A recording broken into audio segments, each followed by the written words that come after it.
সুস্বাগতম বাংলা। আজ আমাদের আলোচনার বিষয়বস্তু 2014 সালের একটা হলিউড সিনেমা, যেটা অ্যান্ড্রু হজের লেখা বায়োগ্রাফি অ্যালেন টিউরিং দ্য এনিগমাকে অ্যাডাপ্ট করে বানানো। সিনেমাটির নাম দ্য ইমিটেশন গেম। এই নামটা শুনলেই মনে হচ্ছে না এ গেম সবার জন্য নয়, পুরো দুনিয়ার থেকে গোপন করে মুষ্টিমেয় লোকেদের মধ্যে এটাকে সীমিত করে রাখা হয়েছে। কিন্তু না, বিষয়টা ভাবনার থেকে একেবারে আলাদা। ইমিটেশন গেমে আপনারা সবাই মাঝে মধ্যে অজান্তেই পার্টিসিপেট করে থাকেন। না শুনে অবাক হবেন না, ভিডিওটা দেখতে থাকুন কিভাবে সেই বিষয়ে আসছি। তবে প্রথমে মুভিটা দিয়ে শুরু করি। এটা বেস্ট অ্যাডাপ্টেড স্ক্রিন প্লে ক্যাটাগরিতে অস্কারও পেয়েছে। এটার ডিরেকশন দিয়েছে গ্রাহাম মোরে আর অভিনয় করেছে বেনেডিক্ট কাম্বারব্যাচ, কায়রা নাইটলি আরও অনেকে। এখন এই সিনেমাটার এক্সপ্রেশনে যাওয়ার আগে আপনাদের কাছে অনুরোধ করব, যেহেতু সিনেমাটি দ্বিতীয় বিশ্বযুদ্ধের সময়কার একটা ইম্পর্টেন্ট ঘটনাকে কেন্দ্র করে বানানো, তাই এর এক্সপ্লেনেশনের সময় এটাকে কোনো ঐতিহাসিক ঘটনার বিশ্লেষণ ভাবলে ভুল হবে। এটা একটা নর্মাল মুভি এক্সপ্লেনেশন, তাই বিষয়টিকে লাইটলি নিন। এবার চলুন 1912 সাল। ব্রিটেনের রাজধানী লন্ডনে জন্মগ্রহণ করেছিল অ্যালান টিউরিং। টিউরিং একজন গণিতজ্ঞ, লজিশিয়ান, ক্রিপ্টো অ্যানালিস্ট হিসেবে বিখ্যাত। 1934-এ কেমব্রিজ ইউনিভার্সিটি থেকে গ্র্যাজুয়েশন কমপ্লিট করে 1938-এ প্রিন্সটন ইউনিভার্সিটি থেকে ম্যাথামেটিশিয়ান অ্যালানজো চার্চের আন্ডারে পিএইচডি করে। এর মধ্যে 1936-এ এই দুই ম্যাথামেটিশিয়ান ইনসাইডিং প্রবলেম সলভ করে। এটা হলো এমন কোনো ইউনিভার্সাল ডিসিশন প্রসিডিওর অথবা অ্যালগোরিদমের খোঁজ করা, যার মাধ্যমে কোনো ম্যাথামেটিক্যাল প্রবলেমকে আমরা কোনো ফর্মাল সিস্টেম ইউজ করে প্রমাণ করতে পারবো বা সত্যতা যাচাই করতে পারবো কি না তা আগে থেকেই সুনিশ্চিতভাবে বলা যাবে। ব্যাপারটা একটু টেকনিক্যাল হয়ে গেল। আপনাদেরকে এক্সাম্পল দিই। ধরুন কোনো গাড়ির কোম্পানি একটা ডিজাইন বানাবে, যার সাহায্যে 10,000 কিলোমিটার/আওয়ার স্পিড ক্যাটাগরির গাড়ি তৈরি করা যাবে। তার জন্য আগে রিসার্চারকে ম্যাথামেটিক্যালি প্রুভ করা প্রয়োজন যে ওই ডিজাইনের গাড়িটা 10,000 কিলোমিটার/আওয়ার স্পিডে যেতে পারবে কি না। কিন্তু যদি এমন কোনো অ্যালগোরিদম হয় যেটা রান করে আমরা আগে থেকে নিশ্চিতভাবে বলতে পারি যে এই প্রবলেমটা ম্যাথামেটিক্যালি প্রুভ করা যাবে কি না, সেক্ষেত্রে আমরা রিসার্চের কাজে নানা দিক থেকে সুবিধা পেতে পারি। এই বিষয়টি 1928 সালে ডেভিড হিলবার্ট আর উইলিয়াম অ্যাকারম্যান, এই দুই জার্মান ম্যাথামেটিশিয়ান সবার সামনে তুলে ধরেছিল। কিন্তু 1936-এ ম্যাথামেটিশিয়ান অ্যালানজো চার্চ ল্যাম্বা ক্যালকুলাস, আর ঠিক সেই সময় অ্যালান টিউরিং একটা হাইপোথেটিক্যাল মেশিন, টিউরিং মেশিন প্রয়োগ করে প্রমাণ করে এই রকম কোনো ইউনিভার্সাল অ্যালগোরিদম এক্সিস্টই করে না। অনেক ম্যাথামেটিশিয়ান সায়েন্টিস্টরা মনে করে এই টিউরিং মেশিনের কনসেপ্ট থেকেই পরবর্তীকালে কম্পিউটার আবিষ্কার করা হয়েছিল। তাই টিউরিংকে এরা মডার্ন কম্পিউটার সায়েন্সের জনকও বলে মানে। এরপর টিউরিং পিএইচডি কমপ্লিট করে। সেই সময় সেকেন্ড ওয়ার্ল্ড ওয়ার সবে শুরু হতে চলেছে। 1939 সালের 3রা সেপ্টেম্বর, যখন বার্লিনে ব্রিটিশ রাষ্ট্রদূত মেরিক হ্যান্ডারসন জার্মানিকে পোল্যান্ড থেকে সেনা প্রত্যাহারের জন্য আলটিমেটাম দেয়, তার সত্ত্বেও সিচুয়েশন অপরিবর্তিত থাকায় ইংল্যান্ড জার্মানির সঙ্গে যুদ্ধে জড়িয়ে পড়ে। 8 লাখ ছোট ছোট বাচ্চাদের লন্ডন থেকে খালি করে অন্য জায়গায় স্থানান্তরিত করা হয়। যে ট্রেনে বাচ্চারা যাচ্ছিল সিনেমাতে, ওই ট্রেনটাতেই অ্যালানকে দেখায় ও জবের উদ্দেশ্যে ইন্টারভিউ দিতে যাচ্ছে। অ্যালান বেসলি পার্কে রেডিও ম্যানুফ্যাকচারিং ইউনিটে পৌঁছায়। জায়গাটির স্পেশালিটি এর নামের আড়ালে ছিল, government code and cipher school, যেটা ইংল্যান্ডের কোড ব্রেকিংয়ের আতুর ঘর বলা চলে। যেখানে পাওয়া আল্ট্রা কোড পরবর্তীকালে অ্যালাইড পাওয়ারদের ওয়ার্ল্ড ওয়ার 2 জিততে সাহায্য করেছিল। সালটা 1939। অ্যালান টিউরিং বেসলি পার্কের একটা অফিসে বসে ব্রিটিশ আর্মির এক কমান্ডার ড্যানিস্টনের কাছে ইন্টারভিউ দিচ্ছে। ওর কাজটা জার্মান কোড ডিক্রিপ্ট করা। কমান্ডার ইন্টারভিউর সময় জানতে পারে অ্যালান জার্মান ল্যাঙ্গুয়েজ জানে না, তাই ও ওর স্বল্প বুদ্ধির ওপর নির্ভর করে অ্যালানকে জবটা থেকে রিজেক্ট করতে যায়। আর তক্ষুনি অ্যালানের মুখে অ্যানিগমা কথাটা শুনে মত বদলে ওকে জবে অ্যাপয়েন্ট করে। কিন্তু এখন ওর কাজটা হয় দ্বিতীয় বিশ্বযুদ্ধের সময় জার্মানের নাজি আর্মি যে অ্যানিগমা মেশিন ব্যবহার করে একে অপরের সঙ্গে এনক্রিপ্টেড ইনফরমেশান শেয়ার করছে সেই মেশিনের সেটিংটাকে ডিকোড করা। এখন বলাই যেতে পারে তাহলে এর জন্য তো শুধু একটা অ্যানিগমা মেশিন হাতে পেলে সহজেই এর থেকে তৈরি এনক্রিপ্টেড কোডটাকে ডিক্রিপ্ট করা যাবে। কিন্তু না, বিষয়টা এতটা সহজ হলে যে কোনো ক্রিপ্টো অ্যানালিস্ট বিষয়টা সলভ করতে পারত। অ্যানিগমা মেশিনটার কিবোর্ডে 26টা ইংলিশ লেটার আর ল্যামবোর্ডে 26টি লেটার আছে, যার মধ্যে আলো জ্বলে। কিবোর্ডের একটা লেটার টিপলে সবসময় ল্যামবোর্ডের একটা অন্য লেটারে আলো ফুটে ওঠে। মেশিনটার মধ্যে একটা ইনপুট হুইল, 3টে রোটরস আর একটা রিফ্লেক্টর, তারপর প্লাগ বোর্ড। এরা কিবোর্ডের যে কোনো লেটারকে প্রচুর তারের মধ্যে দিয়ে নিয়ে গিয়ে ল্যামবোর্ডটাতে অন্য একটা লেটারে পরিবর্তন করে দেয়। এই মেশিনটা ইউজ করতে দুজনের প্রয়োজন হয়, একজন কিবোর্ডে টাইপ করে আর একজন ল্যামবোর্ডের ওপর টিম করে জ্বলে ওঠা লেটারগুলোকে লিখে রাখে। তার ফলে সমস্ত ইনফরমেশানগুলো কতগুলো জেব্রিস ওয়ার্ডের মতো লাগে। এইগুলো মর্স কোডের সাহায্যে রেডিও সিগন্যালস দিয়ে নাজি আর্মিরা দ্বিতীয় বিশ্বযুদ্ধের সময় এক দলের সঙ্গে আর এক দলের মধ্যে কোঅর্ডিনেট করত, যেমন কোথায় অ্যাটাক করবে, কিভাবে অ্যাটাক করবে, ইত্যাদি ইত্যাদি।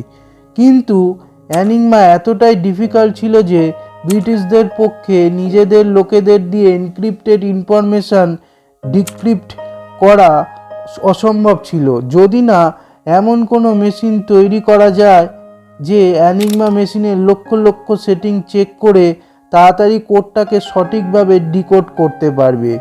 এই ব্যাপারটা অ্যালান জানতো। ওকে যখন একটা টিমের সামনে ইন্ট্রোডিউস করা হয় যারা আল্ট্রা ম্যাজিক কোড খুঁজতে বেজলি পার্কে এসেছে, তাদের মধ্যে অ্যালান ওই মেশিন তৈরির বিষয়ে উপযুক্ত কোনো লোককে ইনভলভ না করে একা নিজেই মেশিনের আবিষ্কারের ইচ্ছা প্রকাশ করে। কিন্তু এর ভেতর যে অ্যালানের আসল উদ্দেশ্যটা ছিল সেটা বোঝবার মতো বুদ্ধি ক্ষুদ্র মস্তিষ্ক কমান্ডার ডেনিস্টনের ছিল না। অ্যালান চাইছিল টিমের বাকিরা গ্রুপ করে নিজেদের মতো করে কোড ব্রেক করার চেষ্টা চালাক। ও তাহলে এর মধ্যে টিমের বাকিদের অলক্ষ্যে একা মেশিনটা বানিয়ে MI6 অফিসারের হাতে তুলে দেবে। অথচ বাকিদের কাছে এই প্রজেক্টটাকে একটা সুপার ফ্লপ সাজিয়ে বিরাট অর্থের অপচয় দেখিয়ে মেশিনটাকে টপ সিক্রেট রেখে অ্যালাইড পাওয়ারদের সাহায্য করবে। কিন্তু টিমের মিডিওকার লেভেলের লোকেদের ছাঁটাই করলেও অ্যালান পুরোপুরি নিজের ছকে পরিস্থিতিটাকে সাজাতে পারে না। পরবর্তীকালে ডেনিস্টনকে ছাড়া বাকিদের টিমে নিয়ে সবটা জানিয়েই অ্যালানকে মেশিন তৈরি করতে হয়। পুরোটা এক্সপ্রেশন করব আস্তে আস্তে, তবে এবার গল্পে আসা যাক। অ্যালান খবরের কাগজে ক্রসওয়ার্ড পাজল দিয়ে ওই যুদ্ধের পরিস্থিতিতে ব্রিটেনের সেরা সেরা ম্যাথামেটিশিয়ান আর ক্রিপ্টো অ্যানালিস্টদের ব্লেসলি পার্কের টিমটাতে অনবোর্ড করে আর প্রচুর টাকার কতগুলো ইম্পর্টেন্ট সরঞ্জাম বানায়, যা দিয়ে ওর সেই ডিকোডিং মেশিন বোম্বে মেশিনটা তৈরি করা যাবে। তবে ওইভাবে অ্যালান নিজের মতো মেশিন বানানো নিয়ে ব্যস্ত থাকায় দলের বাকি সদস্যরা তাদের মতো করে আলাদাভাবে খাতায় কলমে কোড ব্রেক করবার প্রচেষ্টা চালাচ্ছিল। ফলত অ্যালানের এই টিমের মধ্যে দুটো গ্রুপ হয়ে যাওয়ায় ওরা পিছিয়ে পড়ছিল। জার্মানদের হাতে শয়ে শয়ে ব্রিটিশ আর্মি মারা যাচ্ছিল। কিন্তু অ্যালান পুরো টিমটার মধ্যে একমাত্র কলিগ জন ক্লার্ককেই নিজের কাজের ব্যাপারে জানাতো। জন ইউনিভার্সিটিতে অ্যালানের লেখা পেপারে ওর ইউনিভার্সাল মেশিনের একটা থিওরি পড়েছিল, যেটা একটা ডিজিটাল মানুষের মাথার মতো, যেটা মানব মস্তিষ্কের তুলনায় কয়েক শতগুণ শক্তিশালী হবে। এটাতে শুধু প্রোগ্রামিং নয়, রিপ্রোগ্রামিংও করা যাবে। একদিন অ্যালান জনকে বলে মেশিনটার ইন্টেলিজেন্স আরও বাড়িয়ে তুললে ওটা নিজেই ঠিক করবে কিভাবে কোনো প্রবলেমকে অ্যাপ্রোচ করবে। যেমনটা এখনকার আর্টিফিশিয়াল ইন্টেলিজেন্স আর রোবোটিক্সের ওপর কাজ চলছে। এখানে জন অ্যালানকে বোঝায় ও যদি এই রকম টিমের সবাইকে ইগনোর করে নিজে মেশিন তৈরি করতে যায়, সেভাবে ওরা কোনো দিন ওই যুদ্ধ জয় করতে পারবে না। ওর এই পরামর্শে অ্যালান নিজের মন বদলে বাকিদের নিয়ে মেশিন তৈরি করতে লেগে পড়ে। আর ইতিমধ্যে টিউরিং আর ওর টিমের বাকিরা মিলে বোম্বে মেশিন বানিয়ে ফেলেছে। কিন্তু প্রথমের দিকে মেশিনের গিয়ার্স আর রোটার ঘুরতেই থাকছে, কিন্তু কোনো রেজাল্ট দিচ্ছে না। সেই খবর পেয়ে কমান্ডার রাগের বশে অ্যালানকে বেজলি পার্ক থেকে তাড়িয়ে দিয়ে প্রজেক্টটা বন্ধ করতে চায়। সেই সময় টিমের বাকিরা এসে পরিস্থিতিটা সামাল দেয়। কমান্ডার অ্যালানকে 1 মাসের সময় দেয় প্রজেক্টটাকে কমপ্লিট করবার এই শেষ সুযোগ। এই অবস্থায় জনের বাড়ি থেকে ডাক পড়ে। ওর বাড়ির লোক ওর বিয়ে নিয়ে ব্যস্ত হয়ে পড়ে, কিন্তু জনকে রিসার্চের কাজে বেজলি পার্কে রুখতে অ্যালান নিজে গে হয়েও জনকে এই বিষয়ে কিছু না জানিয়ে ওকে বিয়ের জন্য প্রপোজ করে। জন রাজি হয়। এরপর অ্যালান একদিন ওর টিমের সঙ্গে একটা বারে সময় কাটাচ্ছিল। টিমের ছেলেরা একটা টেবিলে আর ওদের থেকে একটু দূরে অন্য একটাতে জনের সঙ্গে একজন মহিলা রেডিও ইন্টারসেপ্ট অপারেটর বসে কথা বলছিল। ওই মহিলাটির সঙ্গে প্রেমালাপ করতে অ্যালানের এক বন্ধু অ্যালানকে সঙ্গে করে ওদের টেবিল থেকে মহিলাদের টেবিলে এসে গল্প করতে গিয়ে কিছুক্ষণ পরেই অ্যালানের মাথায় বিদ্যুতের মতো একটা আইডিয়া খেলে যায়। ও বুঝতে পারে মেশিনটা আসলে বুঝতে পারছে না ওকে কি রেফারেন্স নিয়ে কোডগুলোকে ডিক্রিপ্ট করতে হবে। রেফারেন্স পয়েন্ট হবে যে সেম প্যাটার্নের শব্দগুলোকে আগে ডিক্রিপ্ট করা হয়েছে সেইগুলো। এইভাবে অ্যালান বিষয়টির সমাধান পেয়ে উত্তেজনায় একেবারে ওদের রিসার্চ সেন্টারের দিকে দৌড়য়। ওর দেখা দেখি বাকিরাও দৌড়ে রিসার্চ সেন্টারে ঢুকে অ্যালানকে জানায় ওদের কাছে প্রত্যেক দিন 3টে শব্দ রিপিটেডলি সকাল 6টায় আসে, ওয়েদার, হেল, হিটলার। এখন ওই শব্দের অক্ষরগুলো যেমন WEA এই রকম করে যে কোডের যে লেটারগুলো থেকে এসেছে তার মধ্যে লুপ তৈরি করে যখনই মেশিনে অ্যাপ্লাই করে, মেশিন কিছুক্ষণ ঘুরতে ঘুরতে হঠাৎ সবাইকে চমকে দিয়ে থেমে অ্যানিগমার সেটিংটা ক্র্যাক করে দেয়। সেই সেটিংয়ে অ্যানিগমা রেডি করে নতুন ওয়ার্ডগুলো ফেলতেই ওরা দুনিয়ার কঠিনতম সংকেতগুলোকে খুব সহজেই ডিক্রিপ্ট করে ফেলে। এইভাবে ওদের টিমটা 2 বছরের অক্লান্ত পরিশ্রমের পর সফলতা পেয়ে আনন্দে ভরে ওঠে। কিন্তু এরপরই অ্যালান সেই আগের মতো বোম্বে মেশিনের অস্তিত্ব, ওদের টিম আর এক MI অফিসার ছাড়া দুনিয়ার প্রত্যেকের থেকে লুকানোর চেষ্টা করে এবং এবারে সফলও হয়। টিমের প্রত্যেককে অ্যানিগমাকে ব্রেক করবার বিষয়টা জার্মানদের কল্পনার থেকেও দূরে রাখবার পরামর্শ দিয়ে অ্যালান বলে, টিম যদি কোনো প্রকার ইনফরমেশন পেয়ে হঠাৎ রিয়াক্ট করে তাহলে শত্রুপক্ষ ওদের এই রহস্য ধরে ফেলবে আর সেই সঙ্গেই রেডিও কমিউনিকেশন স্টপ করে দেবে এবং অ্যানিগমার ডিজাইনও চেঞ্জ করে দেবে এবং ওদের এত পরিশ্রম বিফলে চলে যাবে। এরপর কেবল টিমের দুজন, জন আর অ্যালান, একান্তে সেই MI6 অফিসারের সঙ্গে মিটিংয়ে পুরো থিওরিটা বোঝায় ওদেরকে কিভাবে সিস্টেমের প্রত্যেকের থেকে এমনকি বাকি ব্রিটিশ অফিসারদের থেকেও প্রজেক্টটা ক্লাসিফাই রেখে এগোতে হবে। অ্যালানরা একটা সিস্টেম ডেভেলপ করবে, স্ট্যাটিস্টিক্যাল অ্যানালিসিস। এর মাধ্যমে বোঝা যাবে কোন অ্যাটাকগুলোকে ওরা আটকাবে আর কোন অ্যাটাকগুলোকে হতে দেবে, যাতে ওরা নগণ্যতম অ্যাকশন নিয়ে জার্মানদের কিছু বোঝার আগেই ম্যাক্সিমাম বেনিফিট নিয়ে এই বিশ্বযুদ্ধ জয় করতে পারে।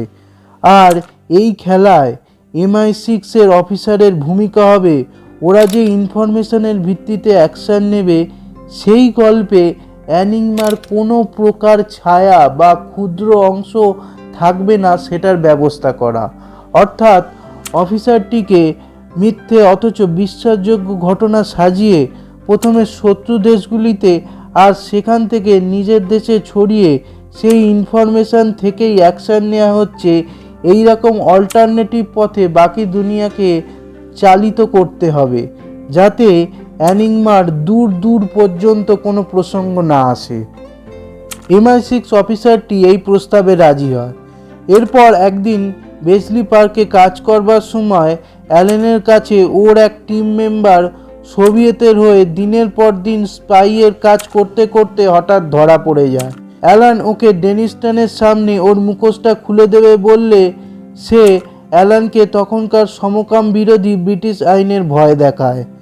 তারপরে একদিন সেই MI6 অফিসার অ্যালানের বাড়িতে আসে আর জনকে অ্যারেস্ট করবার ভয় দেখায় আর জানায় ও নিজেই ওই ছেলেটাকে বেচলি পার্কে কাজে লাগিয়েছিল যাতে রাশিয়ার কাছে কিছু খবর পৌঁছে দেয়া যায়।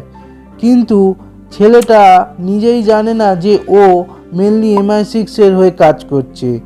MI6 এর অফিসারটি অ্যালানের থেকে জানতে চায় ওই সোভিয়েত স্পাইকে কতটা ইনফরমেশন দিতে হবে আর কতটা রাশিয়াতে আর সেই সঙ্গে ব্রিটিশদের। অ্যালান এই প্রশ্নের উত্তরটা এড়িয়ে যায় আর ওই অফিসারটিও অ্যালানের ঘর থেকে বেরিয়ে যায়। অ্যালান সেই সময় ভয়ের আঁচ পেয়ে জনকে বাঁচাতে নিজের থেকে দূরে সরানোর চেষ্টা করে, কিন্তু কোনো কাজ হয় না। যাই হোক, ইনফরমেশনের দৌড়ে অ্যালাইস পাওয়ার শেষ অবধি যুদ্ধে যেতে অ্যালান আর ওর পুরো টিম ওদের কাজের যাবতীয় কাগজপত্র পুড়িয়ে দেয়। কিন্তু এরপরই ওর বাড়িতে একটা লুটপাট করবার ঘটনা ঘটে আর সেই তদন্তে এক ইংরেজ অফিসার ওর সেক্স ওরিয়েন্টেশনের ব্যাপারে জানতে পারে আর অ্যালানের ওপর ইনডেন্সির চার্জ লাগানো হয়। জাজ ওকে 2 বছরের জেল অথবা হরমোনাল থেরাপি নেওয়ার অর্ডার দেয়। অ্যালান দ্বিতীয়টাই বেছে নেয়। ওর 1 বছর পর টিউরিং সুইসাইড করে। আর অ্যালানের জীবনটা যতটাই রহস্যময় ছিল, মৃত্যুতেও ততটা রহস্যের অন্ধকার। আমাদের মনে সন্দেহ জাগায় যে লন্ডনের এক এত বড় ম্যাথামেটিশিয়ানের ক্ষতির পেছনে অন্য কারোর হাত ছিল না তো? হয়তো কোনো এক কনস্পিরেসির শিকার হতে হয়েছিল অ্যালানকে। তবে আর এখন এ সমস্ত বিষয়ে না গিয়ে এক্সপ্লেনেশন শুরুর আগে যা বলেছিলাম আপনাদের মাঝে মধ্যে ইমিটেশন গেমে পার্টিসিপেট করা সেটা নিয়ে বলবো। 1949 থেকে 50-এ টিউরিং ইউনিভার্সিটি অফ ম্যানচেস্টারে লিডারশিপ পদে থাকাকালীন একটা পেপার পাবলিশ করে যেখানে ও টিউরিং টেস্ট বা ইমিটেশন গেমের ব্যাখ্যা দেয়। কল্পনা করুন আপনি একজন জাজ, 2 জন লোকের সঙ্গে কথা বলছেন, এদের মধ্যে একজন মেশিন।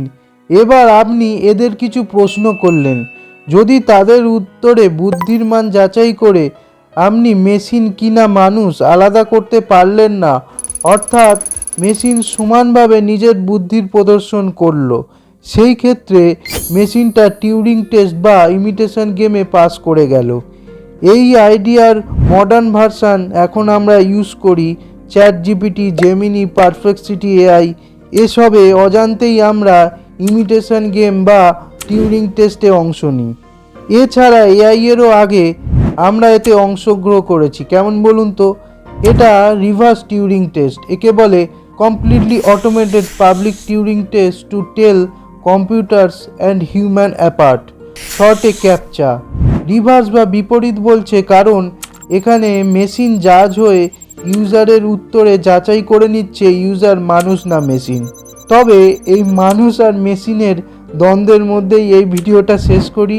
সবাই ভালো থাকবেন, টাটা।